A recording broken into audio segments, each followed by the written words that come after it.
Here we go. It's the Oscars. I've personally been looking forward to this weekend, despite the fact I haven't exactly seen most of the films nominated. My bad. But that's why I'm here. I'm an animated film kind of guy, and we have a mostly strong lineup for that category this year.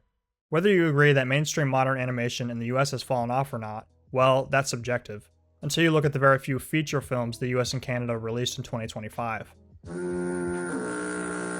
I'm looking at you, Disney Pixar. Once a titan of industry, their fall from grace felt rapid, but has actually been happening for at least 10 years. Admittedly, Disney has done a good job at fusing children's entertainment with mature themes that are fun and appropriate for both family audiences and adults. I mean, look at Disney adults, who are rightfully obsessed with their animated lineup.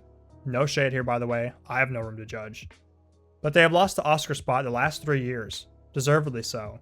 This is the year for them to redeem themselves with Zootopia 2. I'll be genuinely disheartened if they don't, even more so if Elio wins instead, which quite frankly shouldn't happen. It feels like Disney has lost the plot, which hurts to say as a longtime fan of them. Between the live action slop, Elemental, and whatever Turning Red was trying to be, all that glitter certainly isn't gold. Looking at past Oscar nominees and winners for this category almost made my heart drop. Last year's was very inspirational, with the dialogue-free, independent, Latvian, French, Belgian-created Flow beating Netflix, DreamWorks, and even Disney for the win. It was even created in Blender, which is open source and free. That was extremely refreshing and a nice change of pace. The other nominees were also solid, with Inside Out 2, The Wild Robot, and the new Wallace and Gromit movie. It was a good lineup. This year, we've got 2 unmarketed indie films, then Elio. I understand that indie studios don't exactly have the same budget for marketing, if at all, but as someone who considers themselves chronically online in the animation space, I didn't see anything about Arco or Little Amelie. Excuse my French pronunciation. It's between K-pop Demon Hunters and Zootopia 2. Although the K-Slop movie wasn't exactly my favorite, it was interesting enough and had decent animation.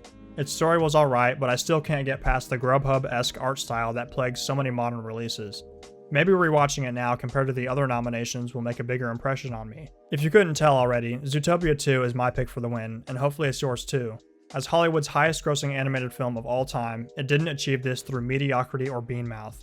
It achieved it by being a satisfying continuation of the first film, something that many sequels fail to do. It expanded upon its world building, storytelling, humor, and especially animation quality.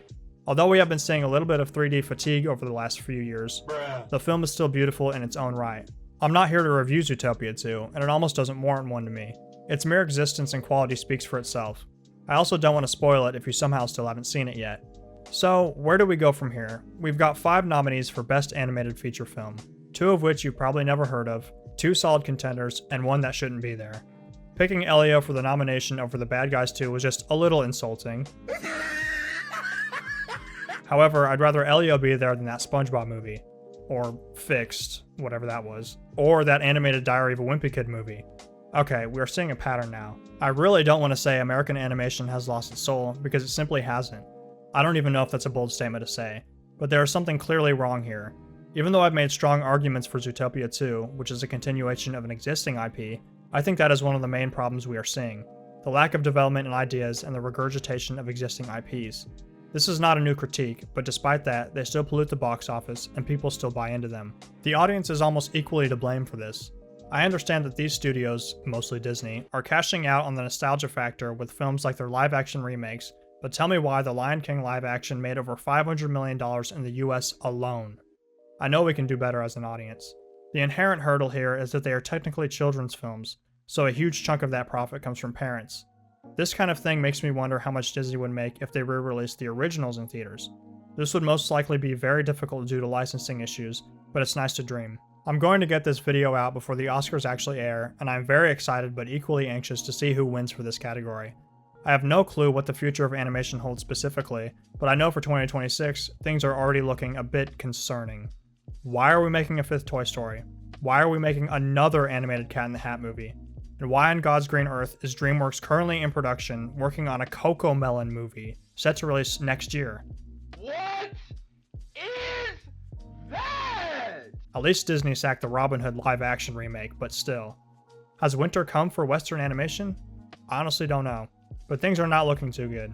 Aside from animated feature films, the television landscape for them is also pretty grim, but that's a story for another video. I just hope Zootopia 2 wins the Oscar, because maybe that will signal that audience appreciate quality animated feature films instead of what we have been seeing for the past 5 years. But it's anyone's guess. My wild card is that Little Amelie or Arco will win, and that would also signify an interesting trend towards indie-based projects, as we saw with Flow last year. At this point, anything that isn't CalArt style would be much appreciated. Thanks for watching. I'd like to know what you think about all this, and don't hold back. I know that there is a strong divide among the terminally online about Western animation and would like to know what you think.